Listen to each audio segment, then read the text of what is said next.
इसके द्वारा आप अपने आप को क्या करेंगे, एम्पावर करेंगे, क्योंकि 2021 के स्टार्टिंग होने के साथ सबसे ज्यादा जो एक कमी आपके अंदर आप पा रहे हो वो ये कि एनर्जी शायद कईयों को नहीं आ रही कि मैं मंजिल कैसे पहुंचूं। ठीक है, क्योंकि मंजिल सबको पहुंचना है कि नहीं पहुंचना, बताओ पहुंचना है, लेकिन आपके अंदर एक मिसिंग क्या रहती है कि मैं मंजिल में पहुंचने के लिए क्या करूं कि मैं मंजिल के प्रति डिवोटेड हो जाऊं, यानी उस मंजिल में मैं पहुंच जाऊं। ध्यान रखिएगा, जिंदगी की एक बहुत बड़ी एक लड़ाई सबको लड़नी पड़ती है। हर बंदे को गुड से बेस्ट बनना पड़ता है। ठीक है, ध्यान रखना, गुड सब है, आप में से कोई भी खराब नहीं है, लेकिन दिक्कत क्या है, दुनिया बेस्ट को देखती है। ठीक है, दुनिया किसको देखती है, बेस्ट को। जैसे आज कोहली को आप देखते हैं, धोनी को देखते हैं, सचिन सौरभ को आप देखते हैं, उनको दुनिया क्यों मानती है, क्योंकि वो क्या है, बेस्ट है। तो आपको भी क्या करना है, गुड से क्या बनना है 2021 में, बेस्ट बनना है। ठीक है, और गुड से बेस्ट बनने के लिए जो सबसे बड़ी चीज आपके पास होनी चाहिए वो होना चाहिए आपका पैशन। ये आपको ध्यान रखना है। पैशन का मतलब एक ऐसा दीवानापन, एक ऐसा पागलपन, एक ऐसी सोच जो आपको गुड से क्या बनाएगी, बेस्ट बनाएगी। और इस साल आप अगर बेस्ट बन जाएंगे तो आपके लिए वो सारे सपने जो अभी तक सिर्फ सपने रह गए थे 2020 में, 21 में वो सब हकीकत में बदलने रहेंगे, क्योंकि बेस्ट इंसान को सब कुछ क्या होता है, मिलता है। तो गुड से बेस्ट बनने की लड़ाई में आपको 15 ऐसे पॉइंट्स मैं आपको बता रहा हूं, जिन पॉइंट्स को बहुत अच्छे से आप दिमाग में बैठा लीजिएगा, क्योंकि गुड से बेस्ट बनना दुनिया की सबसे टफ एलिमेंट होता है। ये चैलेंज होता है गुड से बेस्ट बनना, लेकिन बेस्ट से वर्स्ट बनना दुनिया का सबसे आसान एलिमेंट होता है। ध्यान रखिएगा, कोई भी इंसान अगर बेस्ट को ना संभाल पाए तो वो क्या हो जाते हैं, वर्स्ट भी हो जाते हैं। तो आपको गुड से बेस्ट बनने में जो 15 एलिमेंट है वो मैं आपको बता रहा हूं। पहला, स्किल इंप्रूवमेंट। फर्स्ट एलिमेंट 2021 में क्या करेंगे, स्किल इंप्रूवमेंट आपको करना है। आप सभी को ये ध्यान रखना है कि जो भी स्किल आप सीख रहे हैं उसको इतना परफेक्ट सीखिए कि आपको कोई भी इंसान चैलेंज ना कर पाए। इस चीज को थोड़ा सा ध्यान से आपको देखना है। ठीक है, कई लोग आप में से इंजीनियरिंग करते हैं, कई लोग आप में से मेडिकल साइंस में पढ़ाई कर रहे हैं, कई लोग कंप्यूटर साइंस में पढ़ाई कर रहे हैं, कुछ भी पढ़ाई कर रहे हैं, पर आपको क्या करना है, पढ़ाई बेस्ट करनी है, क्योंकि आपको इसी पढ़ाई से आपको क्या होगा, पैसा मिलेगा। और स्किल सेट अपने क्या करें, बेस्ट करें इस साल जितना हो सके। दूसरा लिखिएगा, विजन को सेट करें, set the vision. Second element आपको यहाँ पे क्या करना है, इस साल विजन को क्या करना है, विजन सेट करने का मतलब यहाँ पे ये है कि करना क्या है ये तो डिसाइड कर लो। ठीक है, क्योंकि ध्यान रखिएगा, दुनिया में करने को बहुत कुछ है, पर एक इंसान एक समय में कितने काम कर सकता है, कोई ये इंसान, ध्यान रखना, मल्टी प्रोसेसिंग मशीन है ही नहीं। ये मैं आपको पहले बता दे रहा हूं। आप एक कोई काम कर सकते हैं और एक ही जगह फ्यूचर बना सकते हैं। तो इस साल की शुरुआत में, क्योंकि शुरुआती महीने अभी चल रहा है जनवरी, तो आपको ये ध्यान रखना है कि अपने विजन को सेट करें, जो करना है उसको डेली याद करें। ये नहीं कि सिर्फ आज याद कर लिया। हर सुबह उठने के साथ भगवान को और माँ बाप को याद करने के बाद तीसरी चीज आपको क्या याद करनी है, विजन, कि मुझे क्या करना है। पहले भगवान को याद करो, माँ बाप को याद करो, उसके बाद किसको याद करो, विजन को। जबकि आप लोग उठने के बाद कई बार कुछ भी याद नहीं करते, आप उठे और उठ के सीधे ब्रश करने चालू कर दिए, कोई याद नहीं। तो सेट क्या करना है इस साल आपको, सेकेंड विजन सेट करना है। थर्ड आपको इस साल क्या करना है, डोंट फॉलो ट्रेंड। ये आपको ध्यान रखना है, इस चीज में कई साल आपने बर्बाद किए। आप केवल क्या करते हो, अपने दोस्त को देखते हो कि वो क्या करता है, आप ये देखते हो कि मामा का लड़का क्या करता है, चाचा का लड़का क्या करता है, मेरी मामी क्या कर रही, मेरी जो सिस्टर है वो क्या करती है, ब्रदर क्या करते हैं। ध्यान रखिएगा, भगवान ने हर इंसान को कुछ अलग करने के लिए भेजा है। जरूरी नहीं कि मेरा सगा भाई जो करेगा वो मैं भी करूंगा, ये आपको ध्यान रखना है। तो आपको ये इस साल डिसाइड करना है कि मैं करूंगा क्या, ये तो पहले डिसाइड कर लो।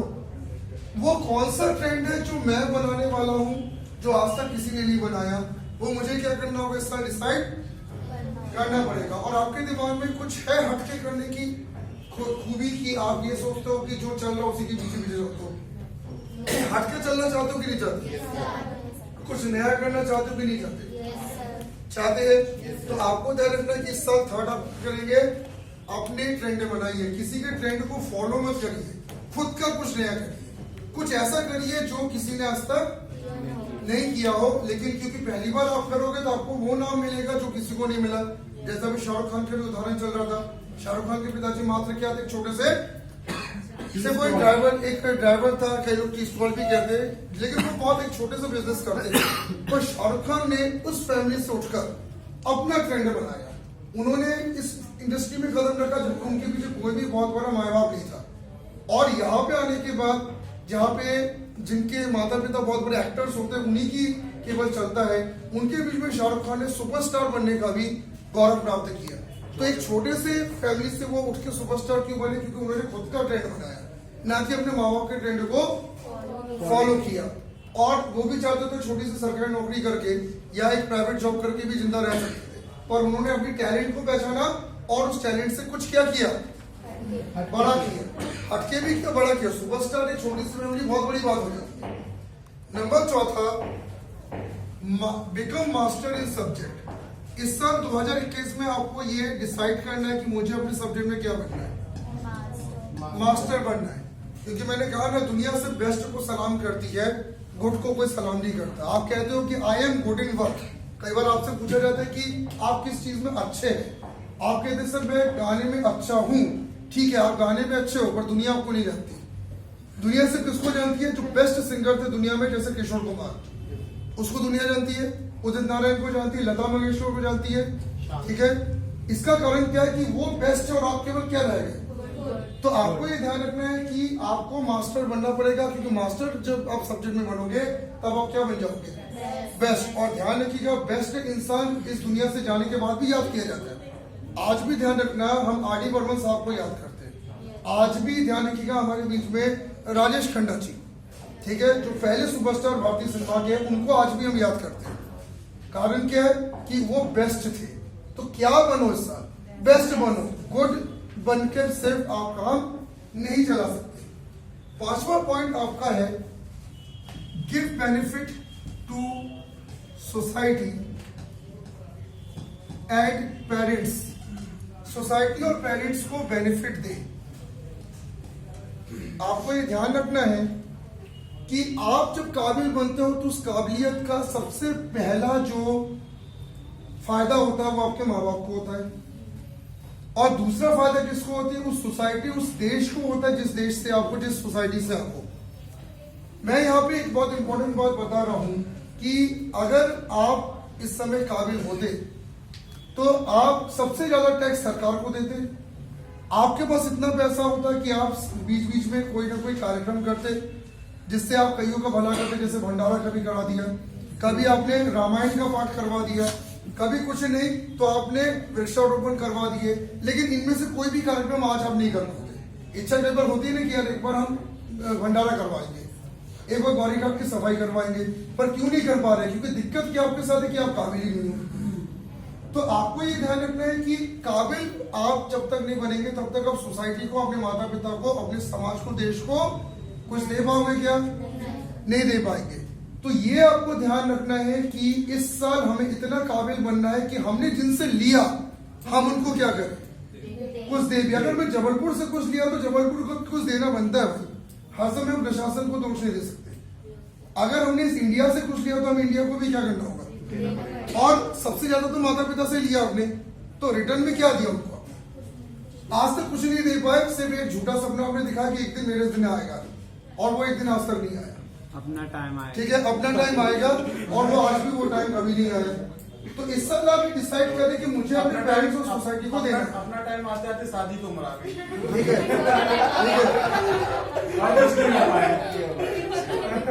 तो सर अपना टाइम आएगा मतलब क्या है, उसको लाना पड़ेगा। देखिए, और कोई भी टाइम तभी आप, जब आपके मन में ये एक लालसा हो कि मैं अब अपने अपनों को दूं। जैसे मुझे अच्छा लगता है कि मैं अपने माँ बाप को कुछ दूं, तो मैं कमाऊंगा।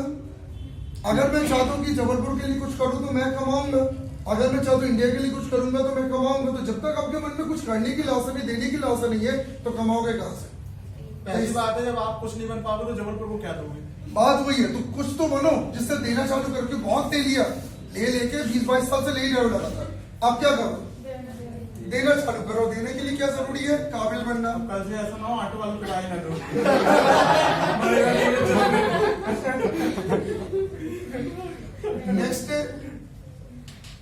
नेक्स्ट आप लिखिएगा, अपनी पेबैक कैपेसिटी को बढ़ाए। Increase your payback capacity, point number 6 है ना? इंक्रीज योर पेबैक कैपेसिटी, अपनी पेबैक कैपेसिटी को बढ़ाए। अब यहाँ पे पेबैक कैपेसिटी क्या होता है ये मैं आपको बता रहा हूं। अभी हाल ही में इसी पॉइंट में जिक्र हुआ कि आपको मैंने क्या कहा, देने की आदत डालो तो मिलने भी लगता है। ठीक है, ये आपको ध्यान रखना है कि सभी की पेबैक कैपेसिटी अलग अलग डिसाइडेड है। कोई बंदा 5,000 रुपए में ही जॉब करता रहता है, कोई बंदा 10,000 में जॉब करता है, कोई 50,000 में जॉब करता है। कई आपके फ्रेंड्स होंगे जो 1-1, 1.5 लाख रुपए बाहर कमा रहे हैं। तो ये जो होता है इसको हम कहते हैं पे कैपेसिटी। और आपको ध्यान रखना है कि जितना पे कैपेसिटी ज्यादा होता है उतना आप क्या करते हो, बैक भी करते हो समाज को। तो आपको ये ध्यान रखना है कि आपकी पे बैक कैपेसिटी को इस साल क्या करना, बढ़ाना है। मतलब अगर मैं अपने माता पिता को 500 रुपए का कोई सामान देने की कैपेसिटी रखता हूं तो इस साल मैं 5,000 की भी रखने की कैपेसिटी रखूं। ये होना चाहिए आपके अंदर। ठीक है, कि साल के अंत में भी आप सोचेंगे कि सुबह शुरुआत में भी 500 रुपए का दे रहे थे और साल पूरे साल 500 पापा मम्मी को देते गए। इस बार और कम कर लें। ठीक है, इससे पापा मम्मी से 400 कर लो। कोरोना आ गया है। ठीक है, क्योंकि कोरोना आ गया। तो आपको ये ध्यान रखना है कि पेबैक कैपेसिटी अपनी बढ़ाए। अगर आपने घर को अगर आप 10,000 इस बार दे रहे हो तो आने वाले समय में आप 50,000 भी घर को दे सको। ये होती पेबैक कैपेसिटी कि हम पे करके घर को बैक भी कर सकते हैं। तो इस साल आपको क्या करना, पेबैक कैपेसिटी अपनी बढ़ानी है। नेक्स्ट आप लिखिएगा, फॉलो एक्सपर्ट्स। ये बहुत अहम है आपका इस साल में, फॉलो एक्सपर्ट्स। मैं आपको बता दे रहा हूं, आपके पास सोशल मीडिया बहुत सारे हैं और सोशल मीडिया में पता नहीं क्या क्या किस किस को फॉलो करते हो, ये आपको भी पता है। लेकिन आपने कभी जिस इंडस्ट्री में उसके धुरंधरों को फॉलो नहीं किया। आपसे गलती कई बार हुई। अगर आप एक मैकेनिकल इंजीनियर हो तो मैकेनिकल इंजीनियर जो सबसे बेहतर है भारत में, आप उसको फॉलो करो। अगर आप बिजनेस करना चाहते हो तो आप इसको फॉलो करो, अंबानी को फॉलो करो। एक्टर बनना चाहते हो तो अमिताभ बच्चन, सलमान, शाहरुख, आमिर खान, ऋतिक रोशन, इनको फॉलो करो। ठीक है, अगर क्रिकेटर बनना है तो विराट कोहली, धोनी, सचिन, सौरभ, राहुल द्रविड़, इनको फॉलो करो। तो आपको इस साल क्या करना है, एक्सपर्ट्स को फॉलो करना है। देखो, ये आपको ध्यान रखना है कि इंटरव्यू में आपसे एक सवाल पूछा जाता है, आप किसको फॉलो करते हो? आप कहते हो सर मैं अपने बुआ के लड़के को फॉलो करता हूँ। और बुआ के लड़के ने क्या किया? सर बुआ का लड़का पान का टपरा चलाता है। आप इनडायरेक्टली पान के टपरे को फॉलो कर रहे हो। अगर आप पान के टपरे को फॉलो कर रहे हो, अगर आप पान के टपरे को फॉलो कर रहे हो तो इंटरव्यू में मैं क्या उम्मीद करूंगा कि आप क्या कर रहे हो? आप पान के टपरे चलाओगे।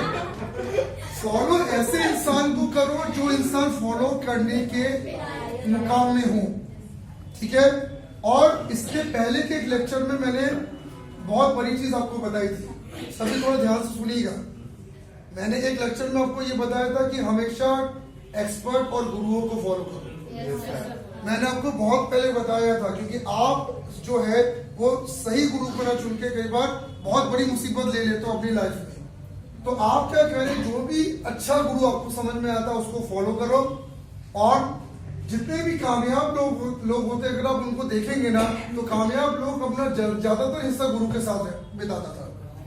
वो कोई लाइब्रेरी में जाके किताब नहीं पढ़ता था, ज्यादा यूट्यूब भी शायद उसने देखा नहीं होगा, क्योंकि सचिन ने तो शायद ही यूट्यूब देख के क्रिकेट सीखा है।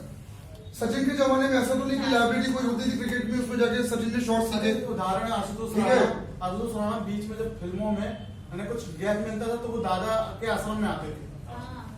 तो यहाँ पे आपको मैं बता दे रहा हूँ कि सचिन तेंदुलकर की जो मैं बात बता रहा था कि सचिन तेंदुलकर ने ना कोई लाइब्रेरी से क्रिकेट के शॉट सीखे, ना उनके जमाने में यूट्यूब हुआ करता था। सिर्फ सचिन के पास था पैशन, लेकिन पैशन के साथ वो ज्यादा समय गुरु के साथ रहता था। तो गुरु उसको क्या करता था, सारी चीजें सिखाता इतना ट्रेन कर दिया कि सचिन को कोई किसी ने बीट ही नहीं कर पाए। तो ज्यादातर समय आप किसके साथ बिताओ, अपने गुरु के साथ बिताओ। ये आप ध्यान रखिएगा, भले वो आजकल तो ऑनलाइन बिताओ, लेकिन बिताओ जरूर, क्योंकि ध्यान रखना एक्सपर्ट बनने के लिए एक्सपर्ट के साथ रहना भी पड़ता है। आप घर में बैठ के एक्सपर्ट नहीं बन सकते, आपको ज्यादा समय किसके साथ रहना पड़ेगा, एक्सपर्ट के साथ। इसके बाद next point, always grow, don't stop. Always grow, don't stop. ये नियम इस साल आप अप्लाई कर दे। हर दिन तुम्हें चलना है, हर दिन तुम्हें चलना है, रुकना नहीं है। एक बहुत अच्छा जुमला भी चलता है, उसमें कहा भी जाता है, विवेकानंद जी ने बोला था, दौड़ो, दौड़ नहीं पाओ तो चलो, चल नहीं पाओ तो रेंगो, पर एक जगह खड़े मत रहो। और आपको ध्यान रखना है कि 2021 में हर दिन अगर आप अभी भी खड़े हो, आज के दिन 16 जनवरी हो गई, तो 16 जनवरी में 16 दिन से अगर एक जगह खड़े हो यानी आप फिर स्टॉप हो गए। 2020 में भी तो स्टॉप ही तो थे। सर अभी रिसर्च हुआ है कि हाँ। 15 जनवरी आते आते तक लोगों के जो प्लान बनते हैं वो पूरे ऑलरेडी खत्म हो जाते हैं। हाँ, 1 तारीख को जो बनते हैं 15 दिन में खत्म हो जाते हैं। खत्म हो जाते हैं। ठीक है, तो ये आपको ध्यान रखना है कि डोंट स्टॉप की नीति पे चले, रोज पढ़े, रोज पढ़े, रोज पढ़े, कुछ रोज नया करें, क्योंकि ध्यान रखना आपको मंजिल अभी तक नहीं मिली है। ठीक है, मंजिल अभी बहुत दूर है, तो आपको क्या करना है, रोज चलना है, रुकना नहीं है। नेक्स्ट लिखिएगा, प्रॉब्लम सॉल्विंग, थिंकिंग और लीडरशिप को डेवलप करें। प्रॉब्लम सॉल्विंग, थिंकिंग और लीडरशिप को डेवलप करें। ये मैं बहुत बड़ी बात आप सबको बता रहा हूं, क्योंकि हमारे यूथ इस चीज पे बहुत पीछे हो चुका है। ये 3 चीजें हर इंडस्ट्री जॉब देते समय इंटरव्यू में ये 3 चीजें आपके अंदर देखती है। वो ये देखती है कि तुम मेरे प्रॉब्लम सॉल्व कर पाओगे कि फ्री की सैलरी ले जाओगे, क्या उल्टा मेरे लिए प्रॉब्लम बन जाओगे। वो ये देखती है कि आपके अंदर कुछ सोचने की एबिलिटी है कि हर बार मुझे ही रास्ता दिखाना पड़ेगा। बड़ी कंपनी सबसे ज्यादा इंटरव्यू यही पूछती है, कंपनी मेरे लॉस में गई तो तुम क्या करोगे। ठीक है ना, जैसे उदाहरण के तौर पे किसी एम्प्लॉय को मैंने विस्तार में रखा यहाँ पे और उस यहाँ पंखे लाइट पूरे चल रहे हैं और उसने कहा चलने दो, मुझे कोई मतलब नहीं, वो आराम से वहां बैठा हुआ है। यानी मैंने देखा उसके अंदर थिंकिंग नहीं बनी, मुझे हर बार बोलना पड़ेगा या पंखे बंद कर दे या लाइट बंद कर दे, या अगर मैं नहीं हूं तो आप कंप्यूटर को भी ऑफ कर सकते हो। तो कंपनी 3 चीजों पे पूरा इंटरव्यू लेती है, बहुत ध्यान से सुनिएगा सर। सबसे पहले कंपनी ये देखती है कि आप उनके प्रॉब्लम को सॉल्व करने वाले की प्रॉब्लम बनाने वाले। और ध्यान रखिएगा, हर बॉस आपको इसलिए जॉब देता है क्योंकि वो चाहता है कि तुम उसके लिए प्रॉब्लम सॉल्वर बनो, ना कि प्रॉब्लम गिवर। और अनफॉर्चुनेटली 10 साल से यही हो रहा है, सिर्फ प्रॉब्लम गिवर एम्प्लॉय निकल रहा है। आप यूनिवर्सिटी से पढ़ाई करके क्या कर रहे हो, प्रॉब्लम बन के नहीं कर रहे हो।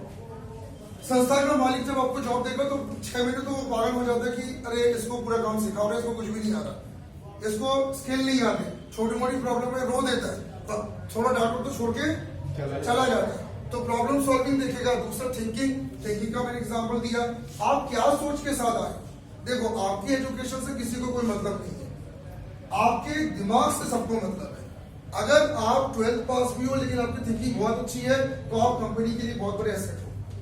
और अगर आप पीएचडी होल्डर हो लेकिन आपका दिमाग ही नहीं चलता तो कंपनी रख के घाटा नहीं कराएगी, कंपनी आपकी जगह ग्रेजुएट को रखेगी। इसलिए आप देखते हो कि कंपनी कई बार ग्रेजुएट्स को रखती है और पोस्ट ग्रेजुएट को नहीं रखती है।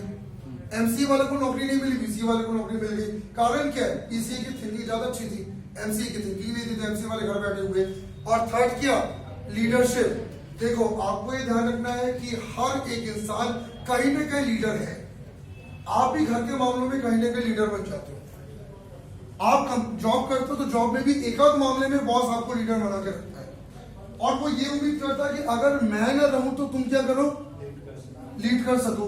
तो कंपनी ये भी देखती है कि थोड़ा लीड कर पाओगे कि नहीं, कि हर समय मुझे कुर्सी में चिपक के रहना पड़ेगा, हर समय सुबह से शाम तक मुझे रहना पड़ेगा।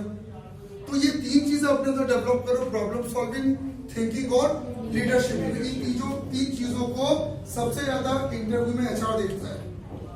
नेक्स्ट आपका पॉलिश योरसेल्फ। अगला पॉइंट आपका क्या है, पॉलिश योरसेल्फ।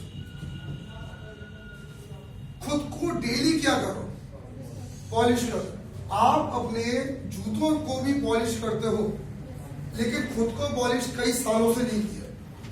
पॉलिश करने का मतलब है अपने अंदर एक नई चमक लाना, एक ऐसी चमक जिससे लोग आपके को मौके दे सके।